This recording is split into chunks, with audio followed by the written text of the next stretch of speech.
하나님 말씀 보겠습니다. 하나님의 말씀은 잠언 15장 6절에서 9절 말씀입니다. 의인의 집에는 많은 보물이 있어도 악인의 소득은 고통이 되느니라.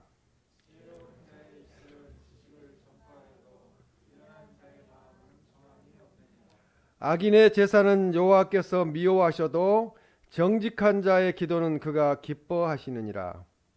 악인의 길은 여호와께서 미워하셔도 공의를 따르는 자는 그가 사랑하시느니라. 아멘. 하나님이 우리를 사랑하십니다는 제목으로 하나님의 말씀을 전하겠습니다. 오늘은 사순절이 이제 시작되는 첫째 주일입니다. 사순절은 교회력에 있어서 우리가 성탄절 또 부활절과 함께 가장 중요한 그런 절기입니다.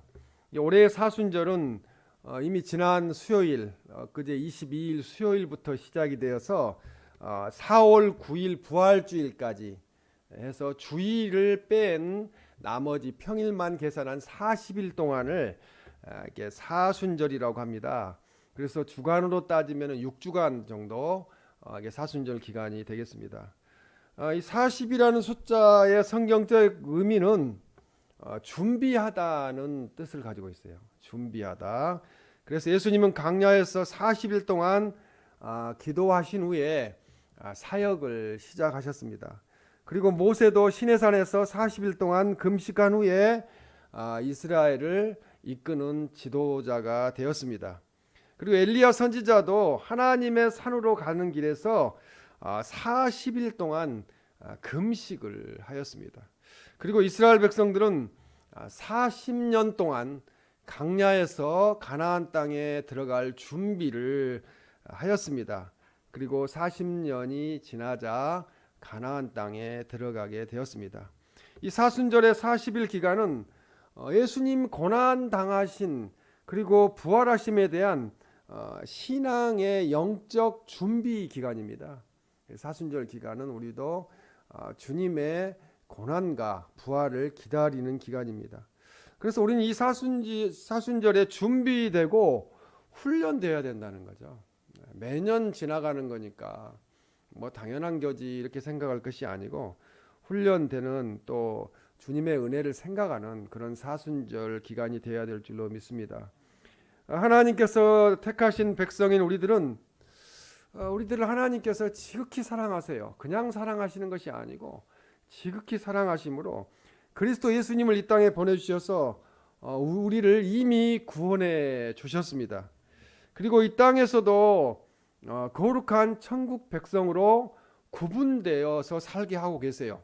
이스라엘 백성들이 애굽의 고센 땅에 거할 때 하나님이 모든 걸 구분하여서 재앙을 면하게 하셨던 것처럼 우리도 세상 사람들과는 구별해 주시고 또한 영원토록 천국에서 살도록 그렇게 하셨습니다. 그 은혜에 우리가 감사를 드려야 될 줄로 믿습니다. 그러므로 이 40일간의 사순절기 또 종려주일, 고난주간 그리고 부활주일을 잘 준비해서 십자가에 동참하고 주님의 부활에 기쁨으로 참여하는 우리 모두가 되시기를 주님의 이름으로 축원합니다. 첫 번째로 하나님이 사랑하시는 집에는 믿음의 보물이 있습니다. 오늘 본문의 보물 이야기를 하고 계시는데 잠언 15장 6절 말씀에 보면 의인의 집에는 많은 보물이 있어도 이렇게 말씀합니다. 아니 그러면 우리 집에 보물이 별로 없는데 이렇게 질문할 수가 있는데요. 의인의 집은 또 신앙인의 집은 또 믿음의 집을 여기서 말씀하게 되는데요. 의인의 집에는 이 세상에서 가장 귀한 믿음의 보물들이 있습니다. 여기서 보물이라는 것은 저장하다, 저축하다는 뜻입니다. 그리고 그 소유가 풍족하다는 것을 가리킵니다. 곧 의인은 합당한 방법으로 꾸준히 그 신앙의 유산을 늘려감으로써 많은 복을 누리게 된다는 의미입니다. 그러면 복 이야기하면 자꾸 지금 우리 한국 사람들의 큰 문제가 복을 이야기하면 자꾸 돈으로 생각을 하는데 그렇지 않다는 거죠. 여기서 보물이라는 것은 언어상에 보면은 강하다는 뜻을 갖고 있어요. 강하다. 그리고 70인역에 번역된 게 보면은 파워, 힘으로 번역하고 있습니다. 그래서 보물은 힘이라는 거죠. 우리는 예수 그리스도를 믿음으로 영적인 파워를 가지고 있습니다. 힘을 가지고 있기 때문에 이미 보물을 많이 지니고 있습니다. 잠언 15장 6절에 보면은 악인의 소득은 고통이 되느니라 이렇게 말씀합니다. 부정하고 부당한 방법을 통해서 획득한 악인의 재물은 사람들에게는 가시하게 되지만 그것이 일시적인 안락을 가져다 주니만 궁극적으로는 모든 고통스러운 문제의 원인이 될 거라는 의미입니다. 영화를 보면은 남의 돈을 은행에서 훔쳐가지고 그걸 가지고 도망가다가 총에 맞아가지고, 미국 같은 경우는 그러잖아요. 총에 맞잖아요. 총에 맞아가 죽었어요. 근데 그 돈가방을 끌어안고 죽어요. 근데 그게 무슨 의미가 있겠어요? 자기 것이 될 수가 없잖아요. 그렇게 어리석은 게 인간들의 모습입니다. 잠언 15장 7절에 보면 지혜로운 자의 입술은 지식을 전파하여도, 여기서 전파하여도는 예전 성경에 보니까 네어도로 되어 있는데요. 이 전파하여도라는 뜻은 싹트다, 열매 맺다라는 뜻을 갖고 있습니다. 그래서 의인의 입은 지식을 전달합니다. 하나님을 전달하기 때문에 지식을 전달하고 지혜의 말씀을 전달하기 때문에 그 지혜의 말씀이 그 사람들 속에 들어가서 열매를 맺게 돼요. 믿음의 열매를 맺어서 구원받은 백성으로 살게 됩니다. 그러나 잠언 15장 7절 말씀에 보면 미련한 자의 마음은 정함이 없느니라 이렇게 말씀합니다. 여기 정함이 없다는 것은 옳지 않다라는 의미입니다. 옳지 않다. 미련한 사람들은 옳은 것이 무엇인지 모른다는 거죠. 그래서 미련한 자의 마음은 올바르지 않고 흔들리게 됩니다. 조금만 무슨 일이 있으면 흔들리는 게 이 미련한 자의 마음, 세상 사람들의 마음이라고 볼 수 있겠습니다. 정함이 없는 마음은 참으로 안타까운 마음입니다. 조금만 무슨 문제가 있으면 그냥 자살해 버리잖아요. 대통령까지도 자살해 버리는 나라가 이 나라 아니겠습니까? 그래서 어리석고 미련한 것이 이렇게 믿음이 없는 사람들의 모습이라는 거죠. 그래서 잠언 15장 6절에 악인의 소득은 고통이 되느니라. 그 모든 고통의 원인이 악인의 소득, 악인의 불법적인 재물을 취득하는 데 고통이 있다는 것입니다. 그리고 7절 말씀에 미련한 자의 마음은 올바르지 않고 아까 말씀드렸듯이 흔들린다는 거죠. 흔들려요. 자꾸 흔들립니다. 직장인을 대상으로 설문조사한 것을 보면은 한국의 중산층 기준이 나와 있더라고요. 보니까. 근데 첫 번째, 부채가 없는 아파트 30평 이상을 소유하고 있을 것. 그리고 두 번째는 월 급여를 500만 원 이상 받을 것. 그러면 여기까지만 와도 중산층은 우리는 어차피 아니에요. 그렇죠? 그리고 세 번째는 자동차는 2000cc 이상급 중형 자동차를 타고 있을 것. 그리고 네 번째는 예금액 잔고가 1억 원 이상 보유할 것. 1000만 원도 아니고요. 그리고 다섯 번째, 해외여행을 1년에 한 차례 이상씩 갈 것. 그럼 저는 해당 사항이 별로 없는 것 같아요. 이 중산층이라는 단어가 영어로 보면은 미들 클래스예요. 근데 우리나라는 이렇게 중산층을 이렇게 사용하는지 모르겠는데, 또 프랑스어에 보면은 부르조아, 우리 부르조아라고 들었잖아요. 블루주아로, 프랑스 언어로는 블루주아로 표현을 하는데, 이 경제적인 의미를 반드시 내포한다고 볼 수가 없다는 거죠. 이 중산층이라는 단어 자체가. 문화가 다른 선진국의 이런 통계를 보면 다양한 해석이 나올 수 있습니다. 먼저 영국의 통계를 보겠습니다. 옥스퍼드 대학에서 제시한 영국의 중산층 기준은 첫 번째가 뭐냐면은, 메모하면 좋은데요, 페어플레이를 할 것. 페어플레이를 할 것. 그리고 두 번째는 자신의 주장과 신념을 가질 것.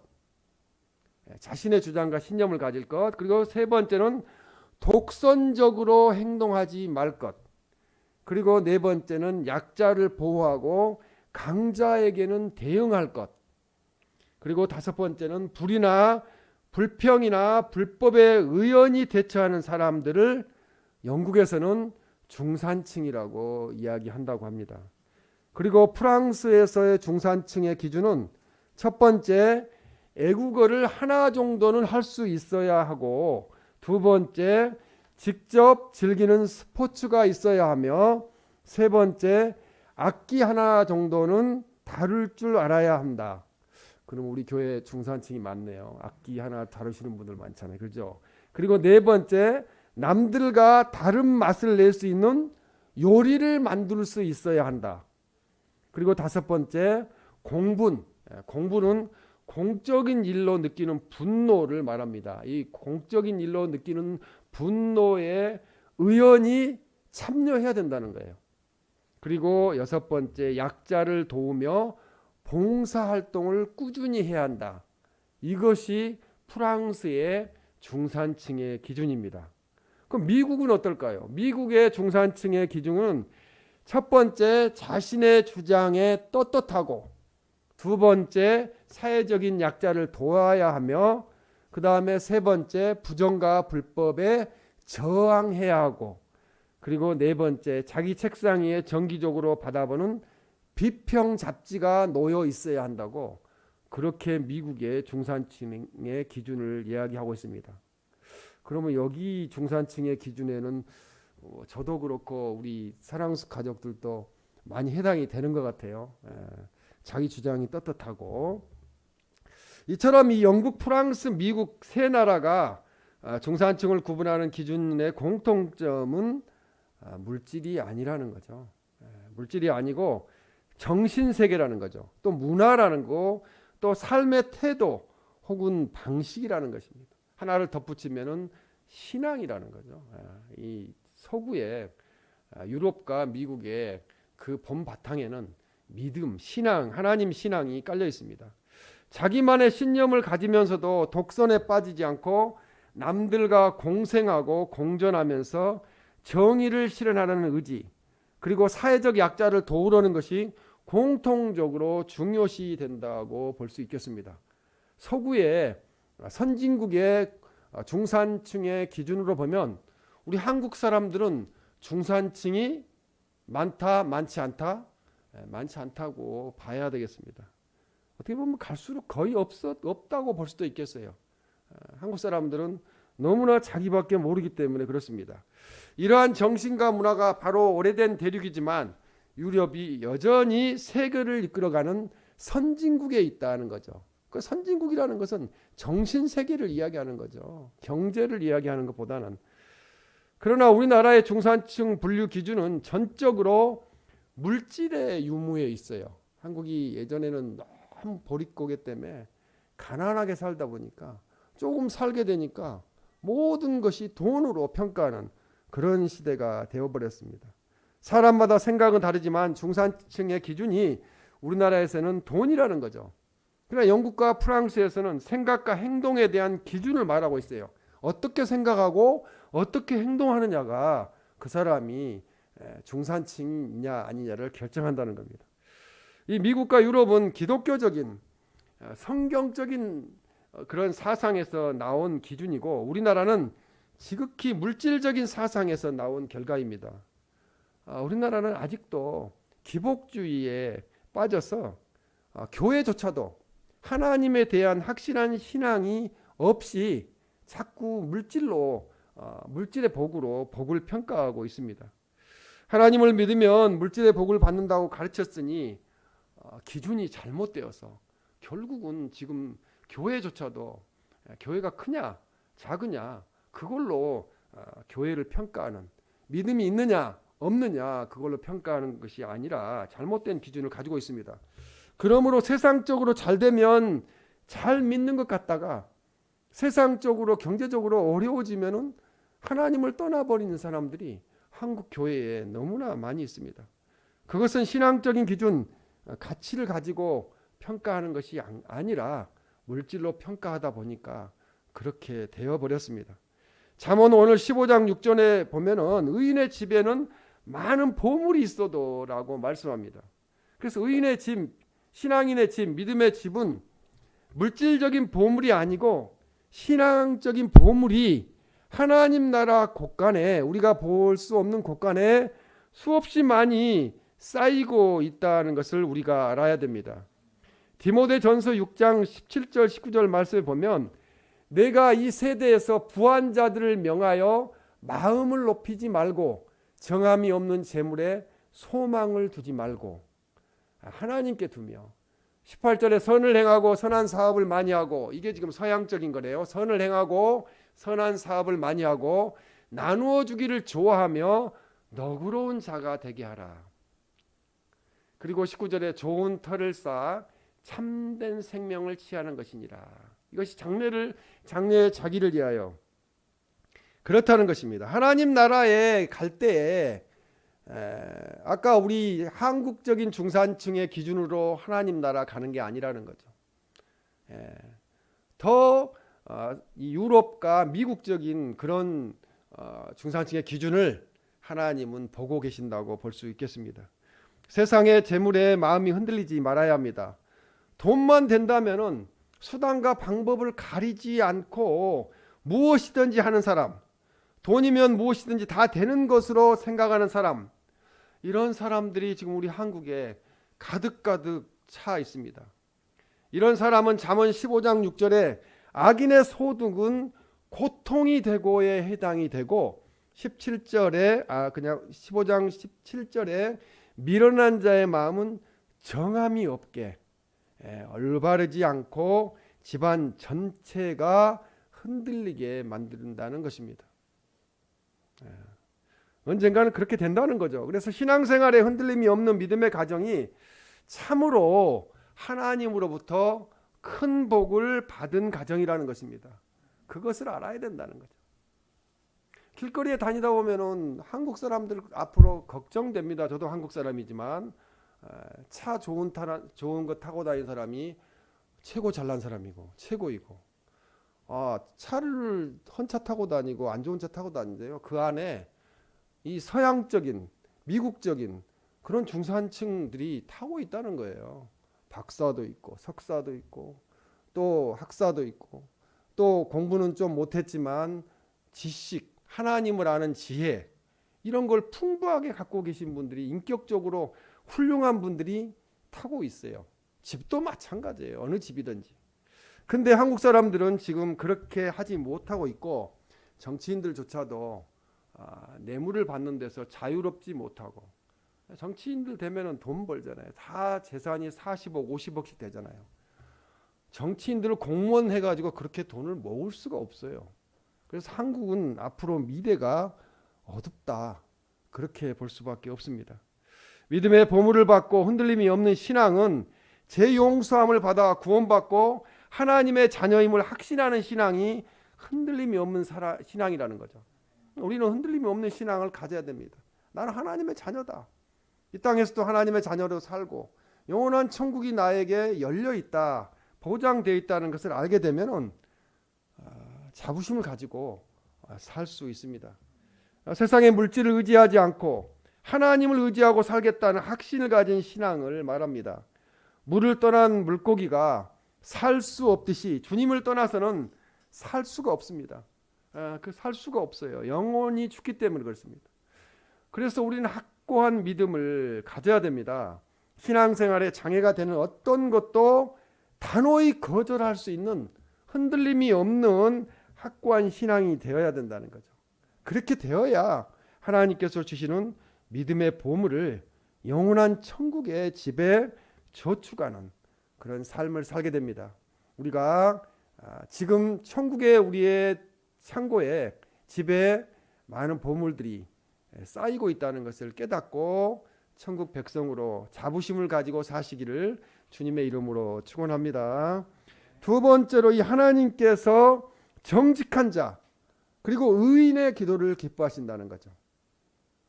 죄악을 품고 기도하는 것은 하나님이 응답하지 아니하십니다. 잠언 15장 8절에 보면은 악인의 제사는 여호와께서 미워하셔도, 그렇게 말씀합니다.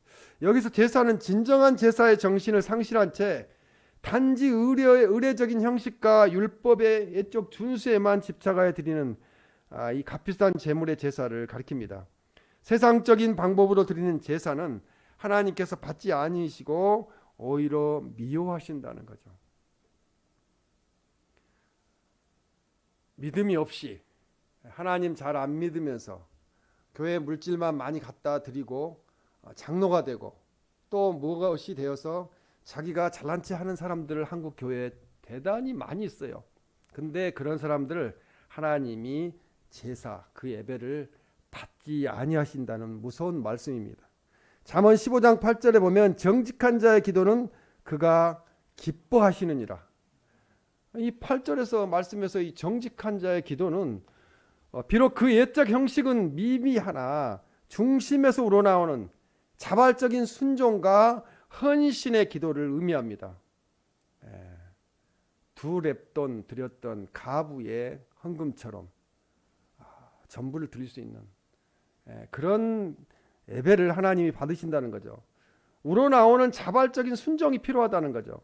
사무엘상 15장 22절에 보면 하반절에 순종이 제사보다 낫고 듣는 것이 순양의 기름보다 나으니, 하나님은 물질을 원하시는 것이 아니고 순종을 원하신다고 그렇게 말씀합니다. 이사야 1장 11절에도 너희의 무수한 재물이 내게 무엇이 유익하뇨? 나는 수송아지나 어린 양이나 순염소의 피를 기뻐하지 아니하노라. 하나님 말씀대로 믿음대로 살지 아니하면서 물질, 수송아지 이런 건 다 물질이잖아요. 지금 돈으로 환산되어 있지만 예전에는 이게 돈이었습니다. 그런데 그런 것을 하나님이 기뻐하지 아니하노라 그렇게 말씀합니다. 에레미야 6장 20절에도 보면은 나는 그들의 번제를 받지 아니하며 그들의 희생 제물을 달게 여기지 않노라. 드려도 하나님은 마음의 중심에 믿음이 없이 드리는 것을 기뻐하지 아니하신다는 거죠. 호세아 5장 5절에서 6절 말씀에도 보면 이스라엘의 교만이 그 얼굴에 드러났나니 그 죄악으로 말미암아 그들이 양떼와 소떼를 끌고 여호와를 찾으러 갈지라도 만나지 못할 것은 이미 그들에게서 떠나셨음이니라. 많은 걸 들고 하나님 믿는 체 하면서 예배하러 나와도 하나님이 역사하지 않고 만나주시지 않는다는 것입니다. 아모스 5장 22절에 보면 내가 받지 아니할 것이요 내가 돌아보지 아니하리라. 하나님께 드리는 거 받지도 않고 돌아보지도 아니하리라고 말씀합니다. 하나님께서는 악인들의 제사와 기도를 기뻐하지 않으신다는 거죠. 우리가 어렸을 때 부렸던 찬양 돈으로도 못 가요 하나님 나라에 해당이 되겠습니다. 그러나 예수님의 십자가의 은혜로 값없이 의인이 된 우리들의 기도를 기뻐하신다는 거죠. 하나님께서 받으신다는 겁니다. 시편 34편 15절 말씀에 보면 여호와의 눈은 의인을 향하시고 그의 귀는 그들의 부르짖음에 기울이시는도다 이렇게 말씀합니다. 여기서 의인을 향하신다는 것은 의인을 보호하고 지켜주신다는 거예요. 요즘 목소리 큰 사람들이 이기잖아요, 길거리에서도. 그런데 결국은 그 사람들이 그거 자기들이 심은 대로 거두게 됩니다. 적극적으로 악에서 떠나 선을 행하는 자의 기도를 하나님이 기뻐하시고 응답하신다는 것입니다. 시편 34편 15절 아까 하반전에 읽어드렸는데 그의 귀는 그들의 부르짖음에 기울이시는도다. 그러니까 우리 주 하나님께서는 어려움과 위험에 처한 성도들의 기도를 들으신다는 거죠. 듣고 계신다는 거죠. 그 듣고 계시는데 왜 내가 이렇게 어렵지? 실망하지 말고요. 좀 더 하나님을 더욱 사랑하고 하나님께 헌신하게 되면은 하나님이 모든 것을 더하는 복을 확실하게 분명히 주신다는 것입니다. 시편 34편 17절 말씀에도 보면은 의인의 부르짖음에 여호와께서 들으시고 그들의 모든 환난에서 건지셨도다 이렇게 말씀합니다. 의인이 누리는 혜택 혹은 받는 특권이 있다면 그것은 어려움에 처했을 때 하나님께서 들으시고 결국은 구원하시리라는 말씀입니다. 하나님께 부르짖고 기도드리면요, 그것이 부르짖는 기도가 일주일, 2주일 가지 않고 응답이 됩니다. 그래서 하나님은 의인의 간구를 저버리지 않으신다는 것입니다. 잠언 15장 29절에 보면은 의인의 기도를 들으시느니라. 이것은 지금 시편, 잠언, 전도서 다 이 기록자들이 하나님을 만나고 체험하고 기도에 응답받은 것을 기록하고 있습니다. 마태복음 6장 6절 말씀에도 너는 기도할 때 내 골방에 들어가 문을 닫고 은밀한 중에 계신 내 아버지께 기도하라. 은밀한 중에 보시는 내 아버지께서 갚으시리라. 이단교들, 정교도 아닌 그런 종교들 보면 길거리에서 그냥 부르짖잖아요. 막 돗자리 깔고 거기서 막 부르짖고 하루에 몇 번씩 그렇게 하는데 그건 다 헛된 짓이라는 거죠. 우리가 기도하지 않으면 그것이 문제이지, 하나님은 우리가 언제든지 기도하면 기쁘게 응답하시고 축복하신다는 겁니다. 오늘부터 우리 사랑수 가족들은 내가 가장 긴급하고 가장 어려운 문제를 가지고 기도를 하루에 여러 번씩 길게 하라는 게 아닙니다. 짧게라도 하시기 바랍니다. 그럼 하나님이 그 부분을 터치해 주셔서 응답해 주시고 해결해 주실 줄로 믿습니다. 야고보서 1장 5절에 보면 하나님께 구하라 그리하면 주시리라 그렇게 말씀합니다. 모든 사람에게 후히 주시고 꾸짖지 아니하신다는 거죠. 달라고 기도하면 하나님이 예비하고 계신다는 것입니다. 우리의 기도를 기뻐하시는 하나님을 믿는 우리 가정은 축복받은 가정입니다. 이 믿음을 굳게 지키는 아름다운 신앙의 가정이 되어서 우리가 기도에 응답받고 또 세상을 이기는 우리 모두가 되시기를 주님의 이름으로 축원합니다. 이제 세 번째 마지막으로 하나님은 잘 믿고 의롭게 사는 성도를 사랑하신다는 거죠.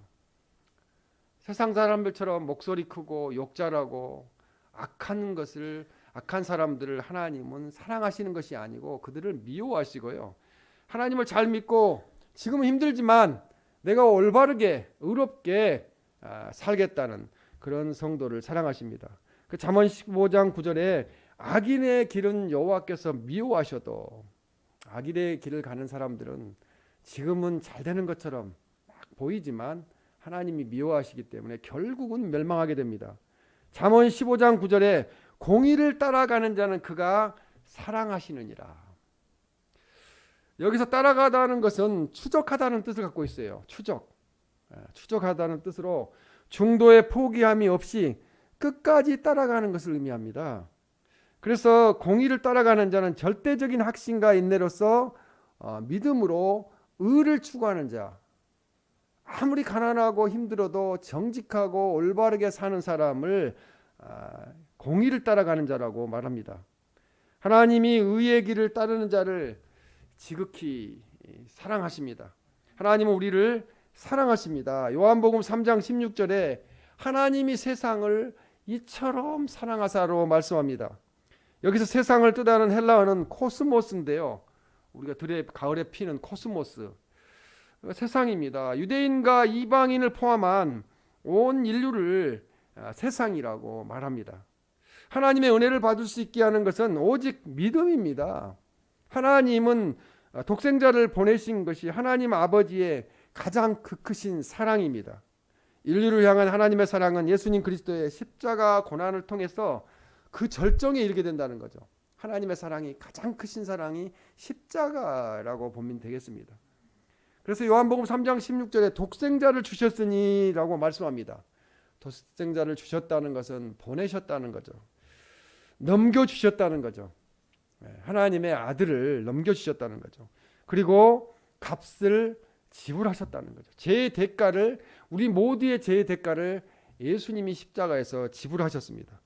하나님의 아들을 사람으로 성육신하게 하셔서 십자가에 달려 죽기까지 우리를 사랑하신다는 것입니다. 그 사랑이 가장 큰 사랑이라고 그렇게 말씀하고 계십니다. 요한복음 3장 16절 하반절에 이는 그를 믿는 자마다 멸망하지 않고 영생을 얻게 하려 하심이라고 말씀합니다.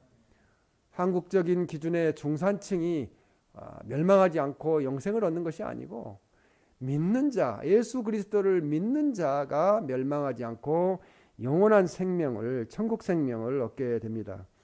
예수님 그리스도의 성육신이 궁극적인 목표가 바로 믿는 자의 구원에 있다는 거죠.